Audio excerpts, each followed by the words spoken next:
had access to high quality scientific information for decades, and yet we haven't seen a corresponding level of change in policy nor level of action. So really we're quite far behind where we need to be.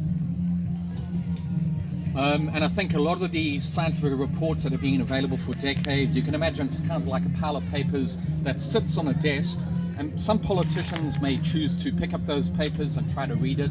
Some politicians may choose to study the content, and some politicians may understand this content. And I think that's quite rare. So I think really what I was looking for was just like what Boris had, was improved understanding of the science, not improved access to information, but improved understanding. And so when Sir Patrick Vallance briefed Boris in early 2020, he distilled the most important elements of climate change as it relates to the UK and made it really digestible, and also gave Boris an opportunity to ask key questions, because Boris had very much doubted the science. So during the hunger strike, the 37-day hunger strike, there were two separate letters that were signed. The one was by 79 eminent scientists headed up by Sir David King, the UK's chief scientific advisor. And most of the scientists who signed that letter were professors who had expertise in climate change. And so the letter pretty much said the importance of having the briefing. Most of them didn't support the hunger strike, but all of them supported, the importance of having the briefing. And then separate to that, in the British Medical Journal, there were 29 eminent health experts who signed a similar letter talking about the importance of having this briefing. So how did I try and get the demand met? I put all of the pressure on the shoulders of Greg Hands. Greg Hands is the Minister of Energy, Clean Growth and Climate Change. He's a dad of two. He spent a year living in Germany. He speaks French, Czech, German and other languages. And also, as part of the Theresa May's government as a trade minister, he resigned in 2018 because of the government's Heathrow expansion, approval of the Heathrow expansion project. So you can imagine, like, he's not a typical Tory. So put all of the pressure on his shoulders. During the hunger strike, he did appear where we spoke in person. We spoke for about 15 minutes, but he really tried to shirk the responsibility. He took a card out of his pocket, and on the back of it he wrote the details of the Speaker of the House of Commons and also Greg Clark, who heads up the Science and Technology Committee, and he just handed it to me and said, look, I must go kind of sort it out. He just wanted to really distance himself from having any responsibility in this, but I didn't let him go.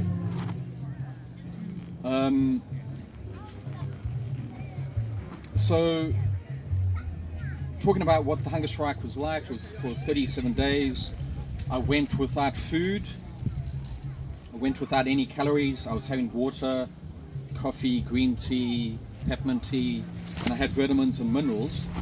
So during the first 7 days, I had a very rapid, faster than expected weight loss.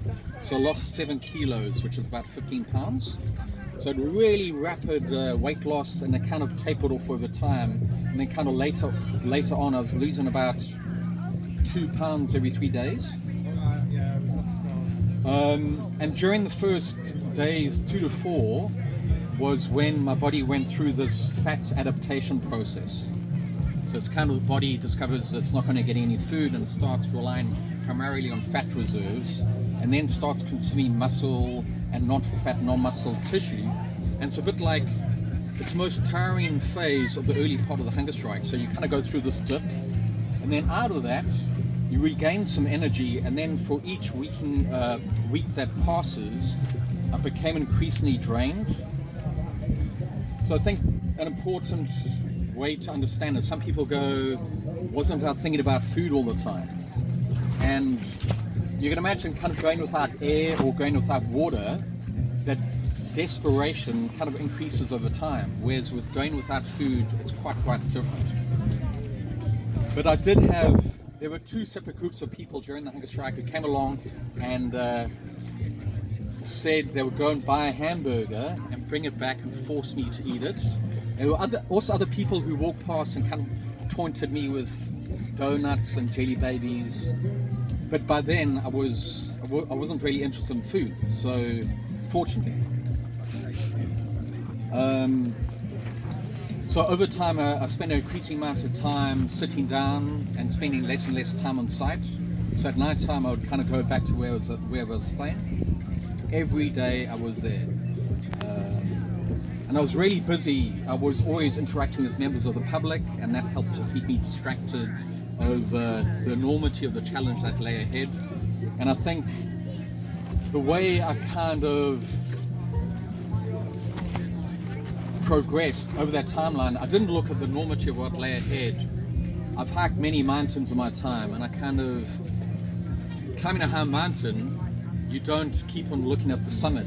You kind of take it one step at a time, one stage at a time. And that's the way I broke up the hunger strike, was just taking it one day at a time. I just got ever more tired over time. I ended up becoming quite faint, kind of from around about the third week onwards. I'd stand up in the morning out of bed and I'd have to kind of steady myself against the walls. And then kind of later on, I would stand up, and that feeling faint didn't leave me. So at times when I went to the loo, or when I went to get something to drink, some of my support team would keep a lookout for me in case I kind of fell over. So was the hunger strike successful? So Greg Hands, as I said earlier, 4 times he turned the demand down. I wasn't going to give up, and it was quite interesting the way it unfolded. Each time he turned me down, I wasn't going to break. And I kind of, when he came to speak to me in person, I said, kind of pictured as, and during that time, someone who ended up supporting the hunger strike, he said if I went to hospital, he was prepared to bring me back in a wheelchair. To again sit outside the Houses of Parliament. And I said to Greg, I said, not in all of this detail, but kind of, if I were to die outside the Houses of Parliament for a country that lauds itself as a climate leader, for a demand where I wasn't asking for any changes to government policy nor to the economy, it's as simple as a climate briefing. Why hasn't the government already had a climate briefing? The UK's global standing on climate matters would be left in tatters. He didn't have a response to that. So during the hunger strike, initially I just had a key supporter, Hannah, and she worked tirelessly. She stopped working. She worked tirelessly for 40 days. With COVID and without COVID, she carried on working. And kind of from the initial supporter, Hannah, is now a good friend of mine, there ended up being around about 44 people behind the scenes, scientists, journalists, media people helping with logistics, medical doctors. So it's really quite an important team, and they played a crucial role in the success of the hunger strike. There were also more than 22,000 people who signed a petition. Thank you everyone who signed that petition. And then kind of someone who rescued the situation was Caroline Lucas. So Caroline is Green MP, and she's the MP for Brighton and Hove.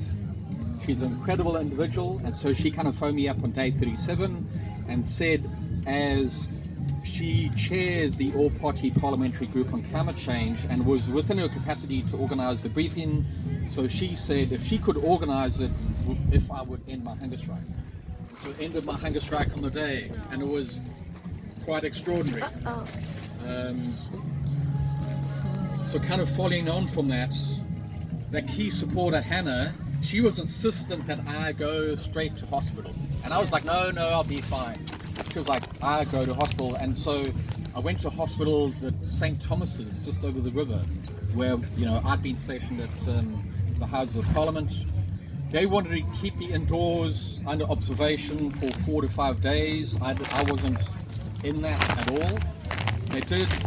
I visited them 5 days over the first week, where they took blood tests, they gave me intravenous feeding of electrolytes and vitamins. And during that time, I still couldn't walk properly. I would walk kind of like I wasn't sober. But yeah, that first week after the hunger strike was really quite crucial. If we look at what happened in the following up from World War II, there were a lot of people in a state of long-term starvation, and a lot of those people just, when food was available, they just started eating normally, and many of them died from something called refeeding syndrome. So refeeding, I won't go into the details of that, but it's kind of an imbalance of electrolytes.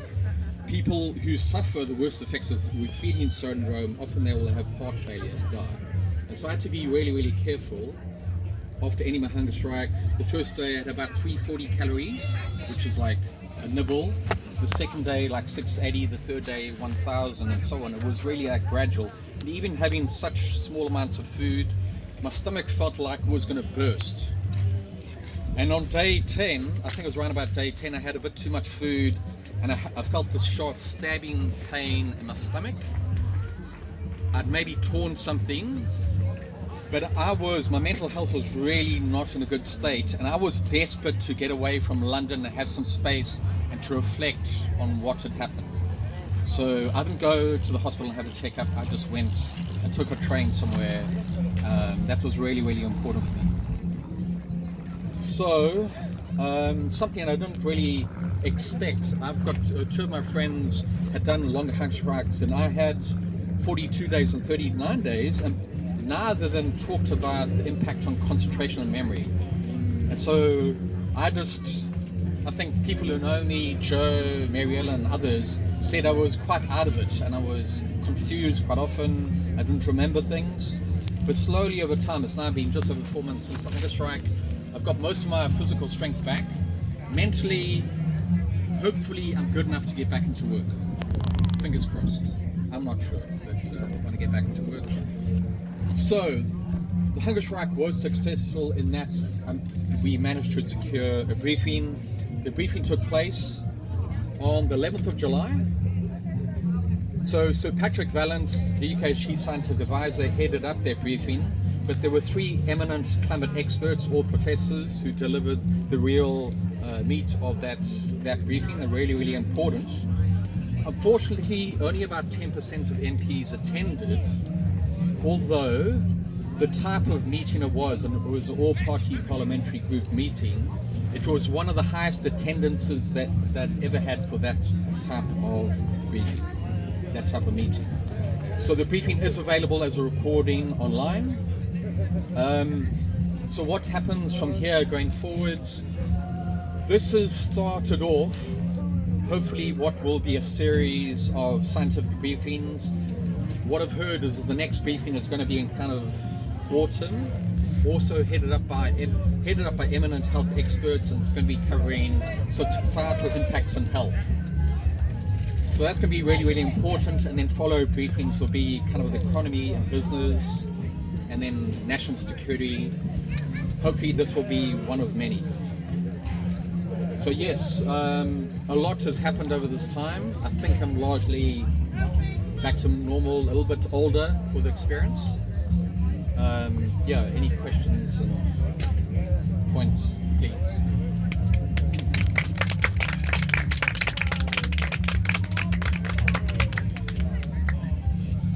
What are the next steps for you, Angus? Yeah, really important question. Hey?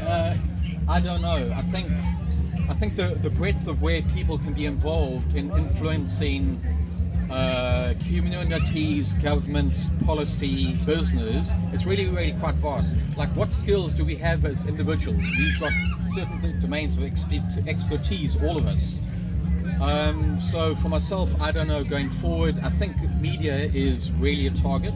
So the media has played a crucial role in the public's perception and also the government's perception of the issue.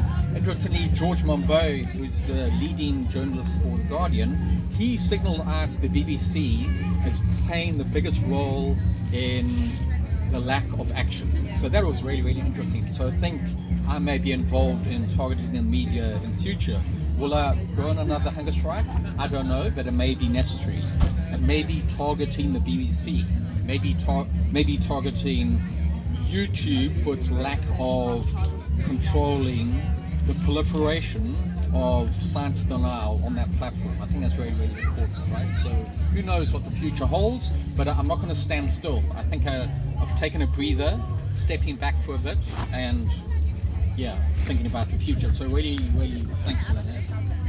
One other thing. Yeah, sure. In terms of electoral politics, did you have any interactions with the Labour Party during Yes, or so- after? Can you tell us a bit about that? Yeah, so John McDonnell, who was the shadow chancellor in the Labour government in the run-up to the 2019 general election, so I know back then Labour had a far more aggressive climate manifesto than even the Green Party, which was quite extraordinary. So I asked him when I was on hunger strike, he came up to me, well, we spoke kind of outside the Houses of Parliament, and I asked what was behind their aggressive climate manifesto, and he said he had something like a heading for extinction talk, and maybe it was delivered by Extinction Rebellion, I don't know, but that single talk led to a radical change in Labour's policy on climate change. Wow, hey? Wow, hey? That's the importance of delivering scientific information, hey? So hardly anyone had heard about this, right? And that's from within the party. So that's why we're so important, right? I'm independent, but we're all aiming for the same end, right? So, yeah. I was just going to ask, what was it that made you leave the organised activist group and become independent? Yeah, really good question. I think it was that really good question kind of overlaps with the discussion we had yesterday in the campaign space, where the question was how could eco-social parties work towards a common end. And one of the points of criticism I raised for Extinction Rebellion, which I've been part of for so long, was well, it's kind of multifaceted, but I think there's a lot of baggage with XR. If just figure if I and other people hold a similar view, if I was in a protest or doing a hunger strike, you can imagine if I was wearing all those symbols and everything that the media recognizes as being part of XR, my hunger strike wouldn't have been successful. So the Conservative Party has an internal policy that no Conservative will ever interact with, engage, talk to anyone who's involved with XR, full stop. You know, and the members of the public will rather walk on the other pavement than walk with someone who's part of XR. So I kind of realized this quite a while back. So yes, that was kind of one of the key things is, yes, we can still be activists, but I think XR has largely run its road, and some really important things have come out of that. Just stop oil and insulate Britain. Okay, so they've been really successful. XR has been successful in its own right, but it's kind of diminishing over time. And hopefully some other things will come out of that.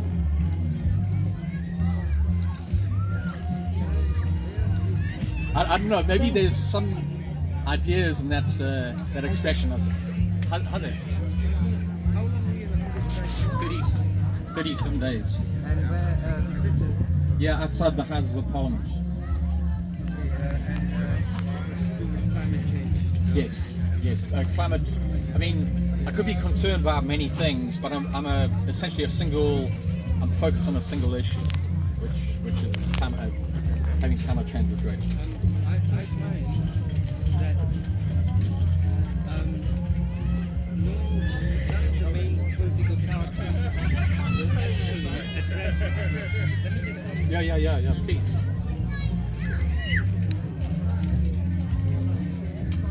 And then maybe. Thanks for coming. what my thoughts are is this. Most of all the three main political parties advance. My observation is this. The three major Can you political hold parties are the mic all closer? being lobbied by the corporations. They're putting money into so that they'll never lose. okay, all this thing about climate change and everything else, do you think BP, do you think the refineries, do you think the contractors that have destroyed the country, the HS2, biggest crime against ecology, for which the future, our children will have to pay a heavy price for HS2, all these white elephant schemes, this country needs a bullet train like a hole in the head right now. Huh? They put us through COVID. Do you think the ruling elites are going to ever allow their profits to come down? No, they will never. It's so much entrenched in the city of London. The city of London is the biggest money laundering and the biggest gangsters in suits and ties. Forget about gangsters that hold you up. They're holding us up every day. Yeah. And we are the pictures of capitalism. We pay the ultimate price. There are couples here working 2 or 3 jobs, stacking up shelves, working behind bars, washing up in this country to feed their children. The biggest gap in wealth is happening right now. Thanks, I'll try and Sorry. answer that. So what I'm saying is that I don't think anything is going to change Yeah, so unless there's a revolution. yeah, I think the thing is, us activists are playing for the long game. This is perpetually part of my life going forward, and other activists' lives largely until it's adequately addressed. And I think the public's going to increasingly call for climate justice. What we're seeing happening in Europe is the worst drought in more than 500 years, and this is happening already. Significant increasing economic and societal impacts, and it's happening in the US as well. So I think something that just looks like at good points of progress, we can see, okay, in the Conservative Party, there's something called the Conservative Environment Network, and it's made up of 120 conservatives, and so that is something that's existing now that 5 or 10 years ago we would have thought was utterly impossible. But at the same time, 20 Conservative MPs are part of the net zero scrutiny group, are kind of pushing in the opposite direction. They don't want net zero at all, but there are signs of progress, and I think our level of activism is rising. So kind of what's happening now, Extinction Rebellion wouldn't have done 3 years ago. So I think the tide is rising. I think this last week we saw, I think it was JSO at a petrol forecourt, and they're kind of breaking petrol pumps like meters, and so that wouldn't have happened a number of years ago, but it is happening. Hunger strikes and so on. So I think level of activism is rising, and we aren't going away. Oh, Miriam, do you want the...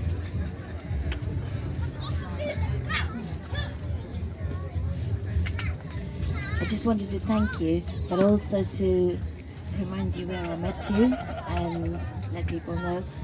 I met Angus when he was doing another hunger strike, and that was in 2019, before the last elections that allowed the Tories to come back into power. And that hunger strike was about the food shortages that are going to happen and are already happening across the planet. And we as hunger strikers, because I joined Angus on that hunger strike, we as hunger strikers could choose not to eat. But there are people who don't have that choice. People, millions and billions of people who haven't had that choice across the planet for decades, for centuries, because of the inequality, because of the growing inequality, because of the climate crisis that's escalating. And we were highlighting that there's going to be food shortages. There are already food shortages. That the climate crisis is going to cause drought, fires, floods, and famines, and going to create. We're seeing a refugee crisis, but the refugee crisis is nothing compared to the climate refugee crisis that we're going to have. There are billions of people billions, not just people, but creatures and animals are going to have to shift out of where they are and move to try and find food, to try and find new homes, to try and find a way of surviving. And Angus and a group of other brave hunger strikers, including Larch, were doing a full-blown hunger strike. I was just joining them twice a week. I was not eating for 2 days a week. But with my health condition, I couldn't do a full-out hunger strike with them. But I met these brave people then, and we all need to realize that it's not just happening now somewhere else in the world, it's happening right here now too. We've got children suffering scurvy and rickets and malnutrition. There's thousands of people, young and old, being hospitalized now for malnutrition or coming into hospital with the other conditions, and it's been found that they're also suffering malnutrition. And the cost of living crisis, they're talking about the cost of living crisis. That cost of living crisis has been happening for centuries already in other countries, for decades over here, and it's now affecting millions more people, so suddenly we're talking about it. But it's actually been happening a long time. There's millions more people. So the food shortages, so when Angus has been on hunger strike, it's a choice that he's been able to make and had the luxury of being able to make. But there are other people who are dying of hunger right now who don't have a choice. And I think the climate briefing that Angus has asked for is crucial to being able to look at that. Why have we got a climate crisis? What's behind it? Greenpeace have created a new video talking about the racism. What's racism got to do with environmental destruction? And that video, it's just a 10-minute long video that we'll be playing here every evening, which is highlighting how Shell, Unilever, all these big corporations that are behind the climate crisis are part of the colonialism and the racism that lies behind the climate crisis. So the climate crisis is just a symptom of the problem, and we need to get to the heart of the problem if we're going to solve the climate crisis. So if I can ask Angus to tell us more about the climate briefing and where to find it, so that we can all start sharing it and making sure that it is well known and the truth is known. Thanks so much, Marilyn. So yes, if you search for climate briefing Patrick Vallance, you'll find it on YouTube. So what else I want to say was, so I saw it as my duty to try and do whatever I could do to try and secure a livable future for my nephews and niece. It was actually bigger than just my nephews and niece. I think really important going forward, if we keep our children and grandchildren and our nephews and niece at the forefront of our decision making, also in the sphere of activism, then our level of activism will be commensurate with the risks that they face. So I think that's really, really important going forward. There was, so I made good contact with a number of Conservatives, councillors, MPs during the hunger strike. There was one councillor who heads up the Scientists Warning Europe group, and he's now founded the Climate Party.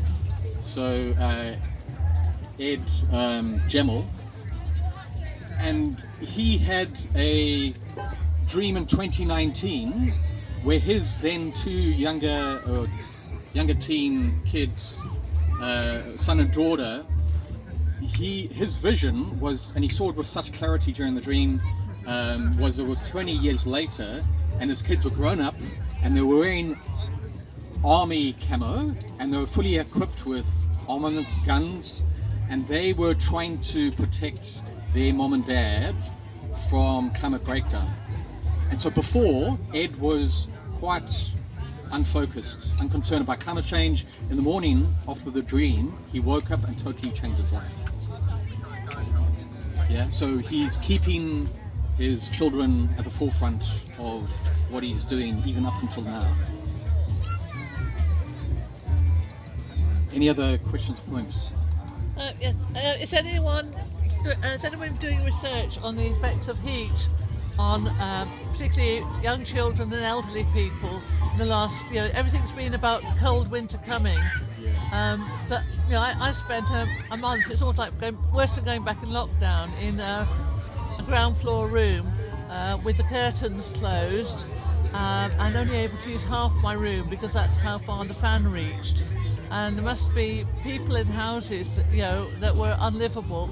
Yes, and undoubtedly generally the older generational and young children have difficulty in maintaining their own body temperature, and so during times of heat stress there are increased risks of mortality and morbidity. So that's really, really important. So I think, like, there was a study a couple of months ago that said for the emissions for every 3.5 Americans will result in the death of someone in the global south, kind of the developing nations. So that's kind of, yes, the links are being built up between emissions and societal impacts. And yeah, so this is really important. So hopefully in the next briefing on societal impacts on health, it's going to cover exactly that from leading scientists. So I think Chris Whitty is going to head up the next briefing, and I'm not sure which scientists, but like health scientists as part of that. Yeah, so it's crucial. Like, Yes, I what think does it mean yeah. for us? Yes. What does climate Yes. change mean for us here in the UK? Yeah.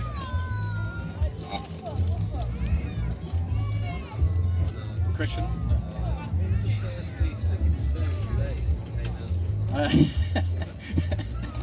It's so when I was in hospital, first day, evening in hospital, my key support Hannah went and got 3 types of butter. It was like almond butter, cashew butter, and peanut butter.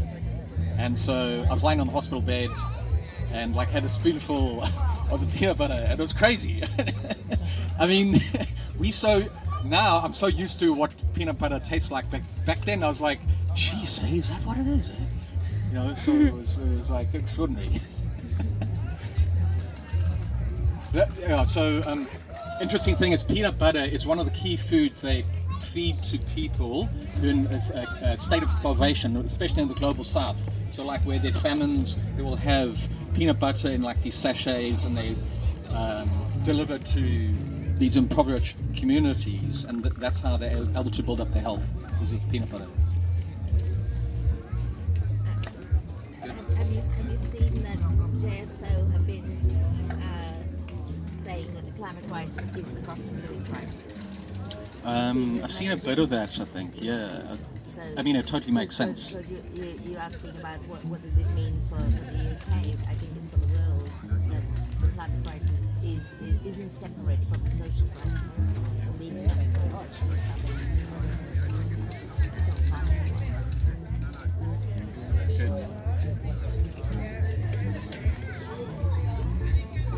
Questions? No? Come on, Paul, you must have something there.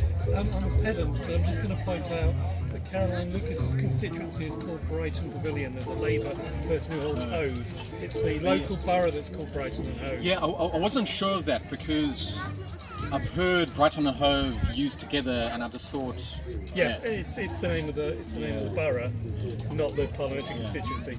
yeah, good to remember. Sorry, that wasn't what you expected from me, was it? Paul's very thorough.